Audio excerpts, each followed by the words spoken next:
Waalaikumsalam warahmatullahi wabarakatuh. Alhamdulillahilladzi kataba alaina as-salata was-zakata ma dumna hayya. As-salatu was-salamu ala an-nabiyil mustafa wa ala alihi wa ashabihi ahli sidqi wal wafa. الذين بذلوا أموالهم لله وآثروا الآخرة على الدنيا فاستوجبوا الجزاء الأوفى. أما بعد,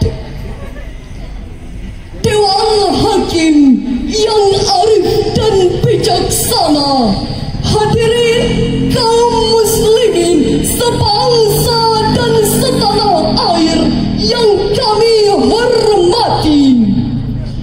Berdasarkan data Badan Pusat Statistik per 30 September 2018, 25,58 juta jiwa rakyat Indonesia masih tergolong miskin dengan penghasilan 39,4 juta per kapita per tahun.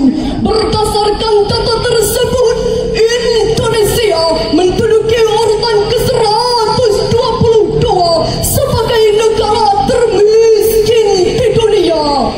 Hadirin, Provinsi Aceh yang berbasis syariat Islam dengan penduduk 4,5 juta jiwa sebanyak 18,47% masih hidup di bawah garis kemiskinan, dan Aceh saat ini menduduki urutan ke-6 termiskin di Indonesia setelah Gorontalo. Hadirin, cita-cita pemerintah pada tahun 2030 Indonesia bebas dari kemiskinan. Dewan Hakim dan hadirin, masyaallah muslimin rahimakumullah, secara geografis Indonesia berada di garis khatulistiwa yang sangat subur dengan potensi kekayaan alam yang melimpah. Tetapi hadirin, mengapa kemiskinan masih terjadi di negara kita? Dan mengapa kita belum bisa memanfaatkan kekayaan alam untuk mengentaskan kemiskinan dan mensejahterakan raya? Berkata, ya Rasulullah, ini harta benda kami yang merintangi kami untuk turut berperang. Ambillah harta ini dan sedekahkanlah serta mohonkanlah ampunan bagi kami. Kemudian Rasulullah menjawab, aku tidak diperintahkan oleh Allah untuk mengambil sedikit pun dari hartamu. Maka turunlah ayat 103 surah At-Taubah tadi.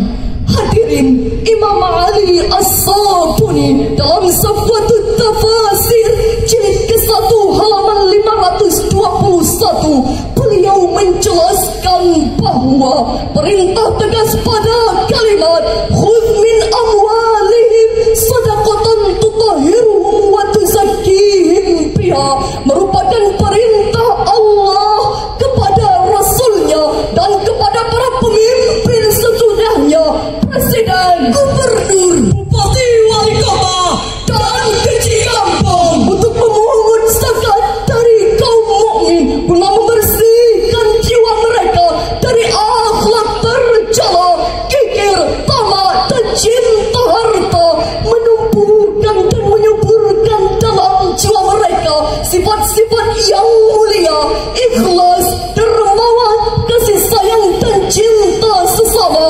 Bahkan hadirin, zakat dapat membersihkan harta, mengobati penyakit dan menolak bencana.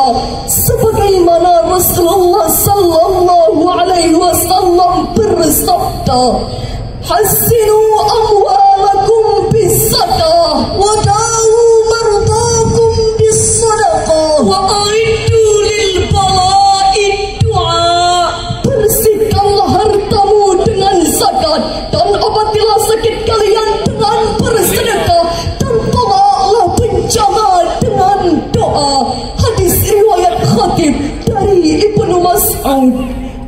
Dewan Hakim dan hadirin rahimakumullah, jika pemerintah dengan political will-nya dapat menggerakkan setiap orang dan lembaga untuk mengeluarkan zakat dari setiap pendapatan dan penghasilannya, dan lembaga amil, Basnas dan Baitul Mal mampu bekerja dengan baik dan profesional, maka kita hakul yakin dana kesejahteraan umat ini akan terkumpul dengan melimpah, dan kita yakin tidak sampai tahun 2030 pengentasan kemiskinan di Indonesia akan terlaksana.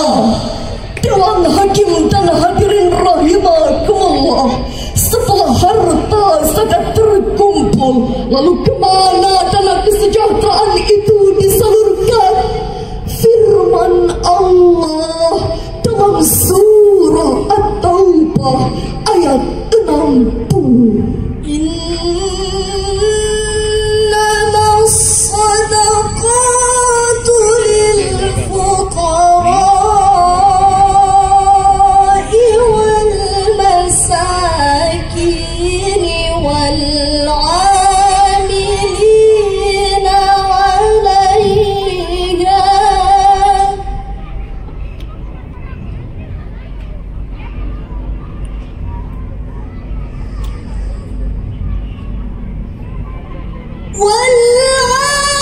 والعاملين عليها والمؤلفة قلوبهم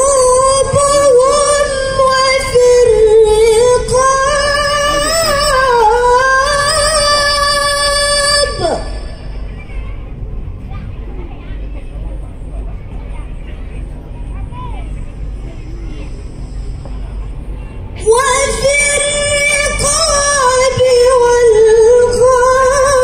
والغارمين وفي سبيل الله وابن السبيل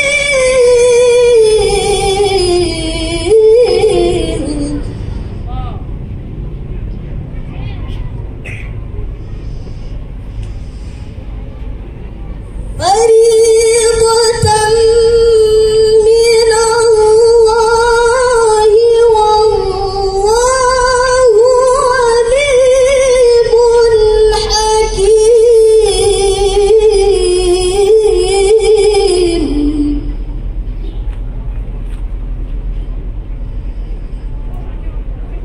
فريضة من الله والله عليم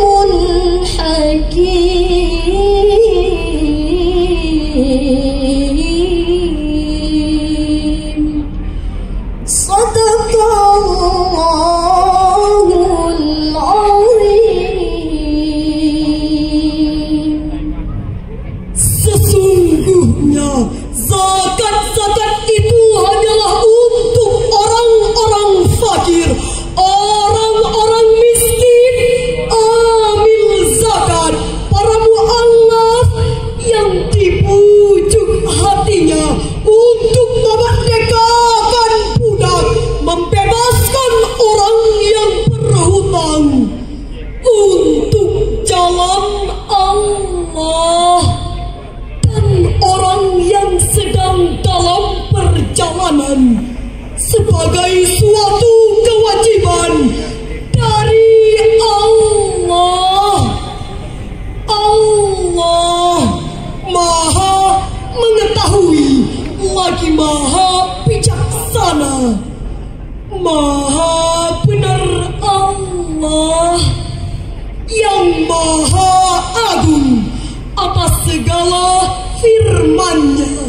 Dewan Hakim dan hadirin pecinta Al-Quran yang dirindukan surga, dalam tafsir Al-Quranil Azim jilid kedua halaman 454, Ibnu Katsir menjelaskan bahwa yang dimaksud dengan as-sadaqat dalam ayat ini ialah zakat sebagai kewajiban dari Allah kepada kaum mukmin yang telah memenuhi syarat untuk disalurkan kepada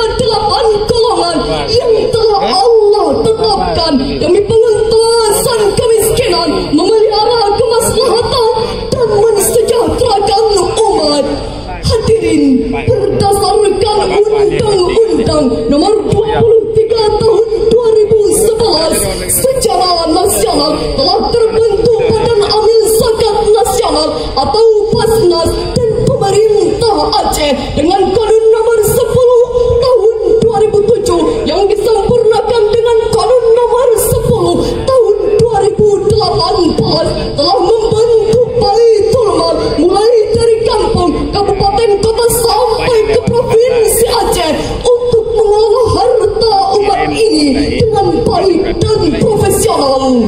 Bila potensi zakat ini terkumpul hingga 50% saja, sungguh hadirin, dana pengentasan kemiskinan umat ini akan terkumpul dengan melimpah. Oleh karena itu hadirin, untuk menggapai cita-cita ini butuhkan strategi, perjuangan dan perhatian dari segala pihak agar pungutan dan pengelolaan zakat menjadi lebih baik. Hadirin, akhir dari syarahan kami dapatlah kita ambil kesimpulan bahawa pertama, syariat zakat merupakan instrumen ekonomi yang dapat mengentaskan kemiskinan. Kalau dapat dikelola dengan baik, maka akan menjamin pertumbuhan ekonomi dan pemerataan kesejahteraan umat. Kedua, pungutan dan pengelolaan zakat dibutuhkan paradigma baru dan profesional sehingga peran dana zakat akan mendorong pertumbuhan ekonomi dan pengentasan kemiskinan umat. Ketiga, untuk penguatan lembaga angin dibutuhkan political will pemerintah yang komitmen dan pro syariat menuju kesejahteraan umat. Hadirin, demikianlah yang dapat kami sampaikan. Terima kasih atas segala perhatian. Sebagai bahan memori, kami tutup dengan sebuah pantun. Mita rezeki malam ngan urang, zakat makan robek sagai lupa. Ketimbang zakat pegapuan nanggra, Bandung ketanya, hudep dalam sejahtera. Wallahul muwaffiq ila aqwamit tariq. Wassalamualaikum warahmatullahi